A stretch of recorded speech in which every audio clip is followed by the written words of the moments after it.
There was once a sweet little maid, much beloved by everybody, but most of all by her grandmother. Once she sent her a little riding hood of red velvet, and she never wore anything else. People called her Little Red Riding Hood. One day her mother said to her, "Come, Little Red Riding Hood, here are some cakes and a flask of wine for you to take to grandmother. She is weak and ill, and they will do her good." Now the grandmother lived away in the wood, and when Little Red Riding Hood reached the wood, she met the wolf. "Good day, Little Red Riding Hood," said he. "Thank you kindly, wolf," answered she. "Where are you going so early, Little Red Riding Hood?" "To my grandmother's." "Where does your grandmother live, Little Red Riding Hood?" "Quarter of an hour's walk from here." The wolf thought that tender young thing would be a delicious morsel. Then he walked by Little Red Riding Hood a little while and said, "Just look at the pretty flowers that are growing all around you. You are posting along just as you were going to school." She thought to herself, "If I were to take a fresh nosegay to my grandmother, she would be very pleased," and so she ran about in the wood looking for flowers. But the wolf went straight to the grandmother's house and knocked at the door. "Who is there?" cried the grandmother. "Little Red Riding Hood," he answered.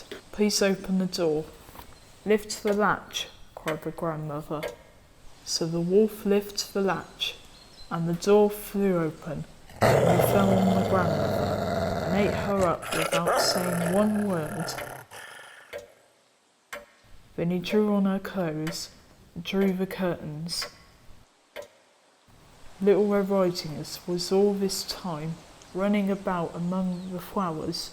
She remembered her grandmother and set off to go to her. She was surprised to find the door standing open.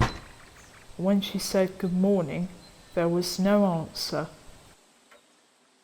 There lay the grandmother. She looked very odd. "Oh, grandmother, what large ears you have, the better to hear you with. Oh, grandmother, what great eyes you have, the better to see you with.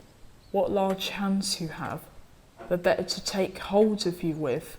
But grandmother, what a terrible large mouth you have, the better to devour you."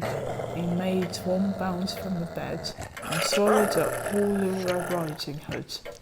Then the wolf, having satisfied his hunger, went to sleep and began to snore loudly. The huntsman heard him as he was passing by the house and thought, "How the old woman snores. I'd better see if there's anything the matter with her. At last I find you, you old sinner. I've been looking for you a long time." So he took a pair of shears and began to slit up the wolf's body. Little Red Riding Hood appeared. She jumped out and cried, "Oh dear, how frightened I've been. It is so dark inside the wolf." And then out came the old grandmother, still living and breathing. They were all three very pleased. The huntsman took off the wolf's skin and carried it home. And Little Red Riding Hood said to herself that she would never more stray about in the wood alone, but would mind what her mother had told her. The end.